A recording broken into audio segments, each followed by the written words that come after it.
Hello students, कैसे हैं आप सब। उम्मीद है आप सबको अच्छे होंगे। आज हम व्याकरण का प्रश्न लेकर के आए हैं और ये 20 प्रश्न ऐसे प्रश्न है जो कि आपके डायरेक्ट एग्जाम से टकराएंगे। अगर आप क्लास 10th में है या फिर 12th में है और 2026 में आप अपना परीक्षा देने वाले हैं तो बोर्ड में ये 20 प्रश्न को आप रट के जाए और 15 to 100% आएगा। आप इस बात को नोट कर लीजिए। तो दोस्तों, इसी तरह का वीडियो हम लोग बनाते हैं जो डायरेक्ट बोर्ड में जाकर टकराते हैं, तो हमारे हर वीडियो को जाकर के हमारे चैनल पे जरूर देखें। तो चलिए हम लोग वीडियो की शुरुआत करते हैं। पहला व्याकरण का प्रश्न हम लोग मुहावरे से करते हैं और सबसे पहले हम लोग 3-4 मुहावरे देंगे। उसके बाद धीरे धीरे सब विलोम शब्द जितने भी हैं सभी शब्द से हम लोग जो है क्वेश्चन उठाएंगे। हर चैप्टर से क्वेश्चन उठाएंगे। जो मेन टॉपिक है उन्हीं टॉपिक को चुन करके हम लोग लाए हैं। तो पहला क्वेश्चन है, ईंट का जवाब पत्थर से देना मुहावरे का अर्थ है।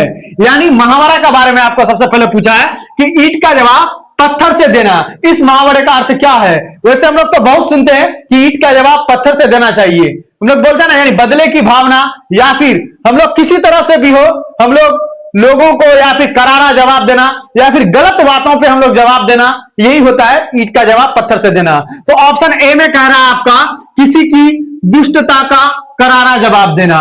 ऑप्शन बी में कह रहा है पीटना और ऑप्शन सी में आपका कह रहा है ईंट चलाना और ऑप्शन डी में है झगड़ा करना। तो ईंट का जवाब पत्थर से देना। देखिए, कोई भी क्वेश्चन हो सब पॉजिटिवली जवाब होना चाहिए। आप एक बार एनालाइजिंग करके देखिए तो इसका राइट आंसर हो जाएगा किसी की दुष्टता का करारा जवाब देना। तो 1 नंबर का ए नंबर हो जाएगा। तो चले हम लोग दूसरे नंबर के प्रश्न को देखते हैं। दूसरा प्रश्न है, जी चुराना मुहावरे का अर्थ है। ऑप्शन ए में कह रहा है दिल चुराना, ऑप्शन बी में कहता है किसी काम से भाग जाना और ऑप्शन सी में कह रहा है दिल हार लेना और ऑप्शन डी में कह रहा है प्यार हो जाना। तो दोस्तों, जी चुराना मुहावरे का अर्थ क्या होता है। तो जी चुराना मुहावरे का अर्थ हो जाता है किसी काम से भाग जाना। यानी कोई भी व्यक्ति किसी काम से जब भाग जाता है तो वैसे हम लोग आम भाषा में सुने होंगे अपने घरों में कि फलाना जो है फलाना काम से जी चुरा लिया, बहुत चालाक है। तो इसका राइट आंसर क्या हो जाएगा, ऑप्शन नंबर बी। तो चलिए हम लोग नेक्स्ट प्रश्न। तीसरा नंबर का प्रश्न है, गाल बजाना मुहावरे का अर्थ है। ऑप्शन ए में कह रहा है डिंग हाँकना, ऑप्शन बी में कह रहा है उदास होना, ऑप्शन सी में कह रहा है चाल चलना, ऑप्शन डी में कह रहा है शर्म करना। तो दोस्तों, गाल बजाने मुहावरे का अर्थ क्या होता है। तो देखिए, गाल बजाना मुहावरे का अर्थ क्या होता है, कोई भी इंसान जब लंबा लंबा फेंकता है, खूब डिंग हाँकता है और खूब जो है अफवाह वाला बात फैला देता है, जो नहीं भी हुआ फिर भी हो जाता है। कोई इंसान आया उधर से, 4 आदमी बैठा हुआ है और बोल देता है कि भारत में आग लग गया। अब कहां आग लगा उसको भी पता नहीं है, तो ये जो है बहुत बड़ा वो फेंक दिया। या फिर कोई इंसान किसी कार्य में है और वो अपने कार्य में लगा हुआ है और अचानक कोई व्यक्ति आकर के कह रहा है वो मर गया, तो ये क्या हो गया, बहुत बड़ा जो है डिंग हाँक दिया, यानी जो वो क्या बहुत बड़ा झूठ बोल दिया। तो गाल बजाने मुहावरे का अर्थ क्या होता है, डिंग हाँकना होता है। इसीलिए ऑप्शन नंबर ए जो है इसका करेक्ट आंसर हो जाएगा। तो चलिए हम लोग फिर चौथे नंबर के प्रश्न को देखते हैं। नंबर में कह रहा है हम ऐसा क्यों नहीं कर सकते, यानी क्यों नहीं कर सकते पूछ रहा है, कौन सर्वनाम है। ठीक, तो यानी हम ऐसा क्यों नहीं कर सकते, ये जो आपका हो गया कौन सा सर्वनाम हो गया। ऑप्शन ए में कह रहा है प्रश्नवाचक और ऑप्शन बी में कह रहा है निश्चयवाचक, ऑप्शन सी में कह रहा है निजवाचक और ऑप्शन डी में कह रहा है संबंधवाचक। तो हम ऐसा क्यों नहीं कर सकते, हम ऐसा क्यों नहीं कर सकते, जहां पे दोस्तों क्यों पूछ दिया, क्या पूछ दिया, तो वो जो है आपका क्या हो गया, आपका एक तरह का क्या हो गया, प्रश्न हो गया। क्या पूछ दिया, प्रश्न पूछ दिया, क्योंकि यहाँ पे क्यों हम ऐसा क्यों नहीं कर सकते, तो क्या कर दिया, प्रश्न पूछ दिया।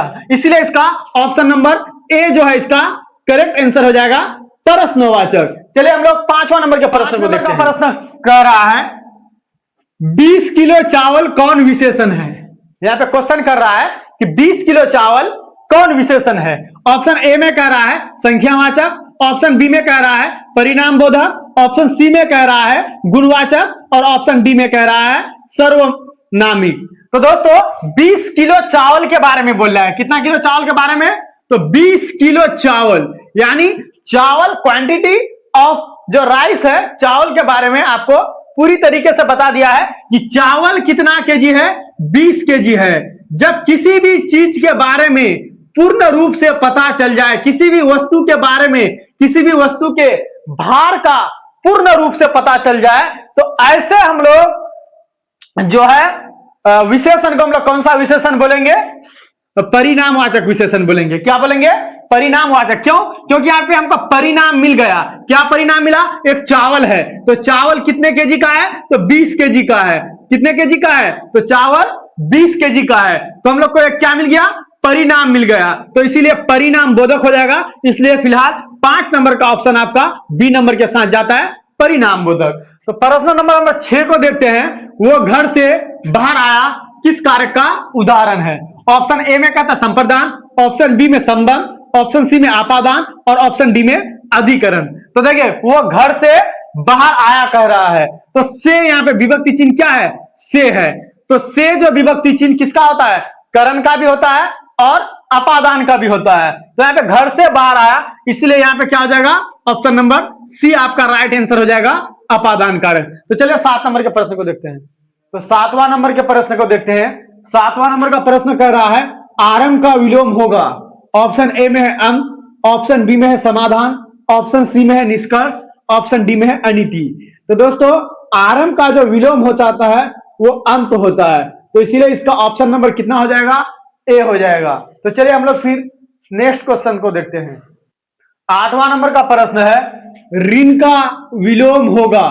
तो ऋण का विलोम क्या होगा? ऑप्शन ए में कह रहा है आपका ऋण ही ऋण, ऑप्शन बी में कहता है ऋणी, ऑप्शन सी में कहता है उऋण और ऑप्शन डी में कह रहा है अत्यधिक ऋण। तो दोस्तों ऋण का जो आपका विलोम हो जाएगा उऋण हो जाएगा। क्या हो जाएगा? उऋण हो जाएगा। ठीक है, तो फिर हम लोग अगला क्वेश्चन को देखते हैं। 9 नंबर का प्रश्न कह रहा है अनादर का विलोम होगा। ऑप्शन ए में कह रहा है मान, ऑप्शन बी में कह रहा है सम्मान, ऑप्शन डी में कह रहा है आदर और ऑप्शन सी में कह रहा है आदर और ऑप्शन डी में कह रहा है आपका सत्कार। तो दोस्तों अनादर का जो विलोम हो जाएगा आपका, अनादर का विलोम होगा आदर। ठीक, तो इसीलिए इसका ऑप्शन नंबर सी वाला जो है वो राइट हो जाएगा। तो चलिए फिर हम लोग नेक्स्ट प्रश्न को 10 नंबर के प्रश्न को देखते हैं। 10 नंबर का प्रश्न कह रहा है विवाह शब्द है। ऑप्शन ए में कह रहा है स्त्रीलिंग, ऑप्शन बी में कह रहा है पुल्लिंग, ऑप्शन सी में कह रहा है आपका उभयलिंग और ऑप्शन डी में कहता है आपका इनमें से कोई नहीं। तो दोस्तों विवाह शब्द जो होता है आपका, विवाह शब्द आपका पुल्लिंग होता है। क्या होता है? पुल्लिंग होता है। तो इसीलिए आपका ऑप्शन नंबर बी नंबर जो है आपका करेक्ट आंसर हो जाएगा। तो चलिए फिर अगला सवाल को देखते हैं। 11 नंबर का आपका प्रश्न कह रहा है कि आरण्य का पर्यायवाची है। ऑप्शन ए में कह रहा है आपका विपिन, ऑप्शन बी में कह रहा है विपु वपु, ऑप्शन सी में कह रहा है रसीम और ऑप्शन डी में कह रहा है विटप। तो अरण्य का जो पर्यायवाची हो जाएगा विपिन हो जाएगा। अरण्य का पर्यायवाची क्या हो जाएगा? विपिन हो जाएगा। तो इसीलिए 11 नंबर का जो प्रश्न है उसका ऑप्शन नंबर ए जो है करेक्ट हो जाएगा। तो चलिए फिर हम लोग 12 नंबर के प्रश्न को देखते हैं। 12 नंबर का प्रश्न है आपका बादल का पर्यायवाची है। बादल का पर्यायवाची क्या होगा? ऑप्शन ए में कह रहा है मेघ, ऑप्शन बी में कह रहा है जलद, ऑप्शन सी में कह रहा है जलधर और ऑप्शन डी में कह रहा है इनमें से सभी। तो दोस्तों बादल का जो पर्यायवाची मेघ जो कह रहा है बिल्कुल सही बात है, मेघ। और ऑप्शन बी में आपका जो जलद है, जलद भी बोलता है बादल को और ऑप्शन सी में जो आपका जलधर है, जलधर भी बोले जाते हैं बादल को। तो इसीलिए आपका ऑप्शन नंबर डी वाला जो है करेक्ट आंसर हो जाएगा। तो 12 नंबर का आंसर क्या हो जाएगा आपका? ऑप्शन नंबर डी हो जाएगा। ठीक है, तो चलिए अगला क्वेश्चन देखते हैं। 13 नंबर का प्रश्न कह रहा है धर्म शब्द है। ऑप्शन ए में स्त्रीलिंग, ऑप्शन बी में पुल्लिंग और ऑप्शन सी में आपका उभयलिंग और ऑप्शन डी में आपका इनमें से कोई नहीं। तो दोस्तों धर्म शब्द जो है ये एक पुल्लिंग शब्द है। क्या है? पुल्लिंग शब्द है। तो इसीलिए 13 नंबर का जो ऑप्शन हो जाएगा आपका ऑप्शन नंबर बी जो है आपका करेक्ट आंसर हो जाएगा। तो चलिए हम लोग फिर 14 नंबर के प्रश्न को देखते हैं। तो 14 नंबर के हम लोग प्रश्न को देखते हैं। 14 नंबर का प्रश्न है आनंदित में कौन सा पढ़ते हैं? ठीक है, ऑप्शन ए में कह रहा है दित, ऑप्शन सी में कह रहा है, इसमें भी दित कह रहा है लेकिन इसमें हलंक दिया हुआ है, और यहाँ पे कह रहा है इत, और डी भी कह रहा है इत, यानी त में जो है यहाँ पे हलंक लगा हुआ है। तो दोस्तों पढ़ते हम लोग किसको कहेंगे, किसी भी जब मूल शब्द का संधि विच्छेद किया जाए तो उसका जो अंतिम जो शब्द होंगे, उससे जो अंतिम शब्द जो होंगे उसको हम लोग क्या बोलेंगे, पढ़ते बोलेंगे। या फिर हम लोग जब किसी शब्द में कोई अर्थ वाले शब्द अंतिम में जोड़कर उसका फिर अर्थ अलग निकाले तो वही क्या होता है, पढ़ते। तो आनंदित जो बना है आपका, आनंद, आनंद जोर इत, आनंद जोर इत। तो यहां पे आनंद जो हो गया ये आपका क्या हो गया, उपसर्ग बना है। आनंद से ही जो है क्या बना, आनंदित। आनंद आपका क्या हो गया, उपसर्ग हो गया, और इत जो हो गया आपका क्या हो गया, ये पढ़ते हो गया। ये उपसर्ग हुआ आपका, और ये जो आपका हो गया ये पढ़ते हो गया। क्या हो गया, पढ़ते हो गया। तो देखिए यहां पे हमको पूछा क्या है, आनंदित में कौन सा पढ़ते हैं। तो दोस्तों आनंदित में कौन सा पढ़ते हैं, इत। तो इत कहां पे, ऑप्शन नंबर सी में है। तो इसीलिए 14 नंबर का जो है ऑप्शन नंबर सी जो है आपका करेक्ट आंसर हो जाएगा। तो चलिए फिर हम लोग अगले प्रश्न को देखते हैं। 15 नंबर के जो प्रश्न है, 15 नंबर का प्रश्न कह रहा है कि प्रतिनिधि में उपसर्ग बताएं। ऑप्शन ए में है आपका धी, ऑप्शन बी में आपका परत, और ऑप्शन सी में प्रतिनि, और ऑप्शन डी में है आपका प्रति। तो दोस्तों कोई भी शब्द जब आपको पूछा जाए उपसर्ग या प्रत्यय, मैं पहले ही बताया कि उसको सबसे पहले क्या करना है, संधि विच्छेद करना है, और संधि विच्छेद करने के बाद जो शुरू में होंगे उसको उपसर्ग बोलेंगे, और जो अंतिम में जो शब्द होंगे उसको हम लोग क्या बोलेंगे, तो प्रत्यय बोलेंगे। तो उपसर्ग और प्रत्यय में सबसे पहले क्या करेंगे, हम लोग संधि विच्छेद करेंगे। तो प्रतिनिधि है, क्या है, प्रतिनिधि जो है, तो प्रतिनिधि कैसे संधि विच्छेद किया जाएगा, प्रतिजोर निधि, प्रतिजोर निधि। तो प्रतिजोर निधि बराबर क्या हो जाता है आपका, प्रतिनिधि हो जाता है। क्या हो जाता है, प्रतिनिधि हो जाता है। तो हमको उपसर्ग पूछा है तो हम पहले ही बताए कि जो पहले लगता है उसको हम लोग प्रति बोलेंगे, और जो अंतिम में होता है उसको प्रत्यय बोलेंगे। तो प्रति आपका क्या हो गया, यहां पे उपसर्ग हो गया। क्या हो गया, उपसर्ग हो गया। और निधि जो आपका हो गया, ये जो हो गया आपका क्या हो गया, प्रत्यय हो गया। क्या हो गया, प्रत्यय हो गया। तो हमको पूछा क्या कि प्रतिनिधि में उपसर्ग बताए, तो हम लोग का उपसर्ग यहां पे है, तो उपसर्ग में क्या निकला, हम लोग का प्रति निकला। और प्रति कितना ऑप्शन में है, तो डी नंबर में है। कितना नंबर पे, डी नंबर में। तो इसीलिए 15 नंबर का जो आंसर हो जाएगा आपका ऑप्शन नंबर डी हो जाएगा, प्रति। तो चलिए अब हम लोग 16 नंबर के प्रश्न को देखते हैं। 16 नंबर का प्रश्न आपका विशेषण से दिया गया है, और कह रहा है लोक का विशेषण होगा। तो लोक का विशेषण क्या होगा, ऑप्शन ए में कह रहा है लोको, ऑप्शन बी में कह रहा है लौकिक, ऑप्शन सी में कह रहा है लौकिक, और ऑप्शन डी में कह रहा है लोका। तो दोस्तों लोक का जो आपका विशेषण हो जाएगा क्या हो जाएगा, लौकिक हो जाएगा। क्या हो जाएगा आपका, लौकिक हो जाएगा। तो इसीलिए 16 नंबर का जो आंसर हो जाएगा आपका सी नंबर राइट आंसर हो जाएगा, लौकिक। तो चलिए हम लोग 17 नंबर के प्रश्न को देखते हैं। 17 नंबर का आपका प्रश्न कह रहा है अंडे से जन्म लेने वाला कहलाता है। क्या कहते हैं, अंडे से जो चीज जन्म लेते हैं उसे क्या कहते हैं। ठीक, अंडज, अंडा, मुर्गी, गाय, यानी अंडे से जन्म लेने वाला क्या होता है। बहुत कोई अधिकतर लोग यही सोचते होंगे कि अंडे से तो मुर्गी जन्म लेते हैं, क्या यही बहुत कोई सोचते हैं। देखो गाय तो होगा नहीं, ये तो डायरेक्टली जन्म लेते हैं, और अंडा, अंडे से अंडा ही कैसे जन्म लेंगे, नहीं लेंगे। तो इसीलिए ये तीनों ऑप्शन आपका क्या हो जाएगा, गलत हो जाएगा। और ऑप्शन नंबर ए यानी अंडे से जन्म लेने वाले को क्या बोलेंगे हम लोग? अंडज बोलेंगे। और सबसे ज्यादा अनेक शब्द के लिए एक शब्द जो होते हैं, सबसे ज्यादा इंपॉर्टेंट जो क्वेश्चन है आपका यही 17 नंबर वाला है कि अंडे से जन्म लेने वाले अंडज कहलाते हैं। तो चलिए हम लोग 18 नंबर के प्रश्न को देखते हैं। 18 नंबर का प्रश्न है आपका।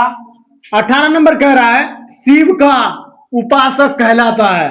तो शिव का उपासक क्या कहलाता है? ऑप्शन ए में कह रहा है शिवम, ऑप्शन बी में कह रहा है शैव, ऑप्शन सी में कह रहा है शिवत्व और ऑप्शन डी में कह रहा है शंकर। तो शैव का जो उदाहरण उपासक जो कहलाता है, शिव का उपासक जो कहलाता है उसको हम लोग क्या कहेंगे? शैव कहेंगे। क्या कहेंगे? शैव कहेंगे। तो शिव का उपासक क्या कहलाता है? शैव कहलाता है। इसलिए 18 नंबर का जो आपका ऑप्शन हो जाएगा, ऑप्शन नंबर बी वाला जो हो जाएगा आपका राइट हो जाएगा। तो चलिए फिर हम लोग अगले प्रश्न को देखते हैं। राजेंद्र का संधि विच्छेद है। ठीक, क्वेश्चन कह रहा है राजेंद्र का संधि विच्छेद है। ऑप्शन ए में कह रहा है राज और इंद्र, ऑप्शन बी में कह रहा है राजाज और इंद्र, ऑप्शन सी में कह रहा है राजंस और इंद्र, ऑप्शन डी में कह रहा है इनमें से कोई नहीं। तो दोस्तों राजेंद्र का जो संधि विच्छेद होता है वो होता है राज और इंद्र। राज और इंद्र, राज और इंद्र बराबर होता है राजेंद्र। तो इसीलिए ऑप्शन नंबर ए वाला जो आपका हो जाएगा सही हो जाएगा। तो 19 का ए राइट आंसर है। तो चलिए अगले प्रश्न को देखते हैं। 20 नंबर के प्रश्न को हम लोग देखते हैं। 20 नंबर का प्रश्न कह रहा है आय शब्द का विलोम है। ऑप्शन ए में कह रहा है खर्चा, ऑप्शन बी में कह रहा है व्यय, ऑप्शन सी में कह रहा है आमदनी और ऑप्शन डी में कह रहा है बिक्री। तो दोस्तों आय शब्द का विलोम क्या होता है? तो ये हो जाता है आपका व्यय हो जाता है। ठीक, आय शब्द का विलोम आपका क्या हो जाएगा? व्यय हो जाएगा।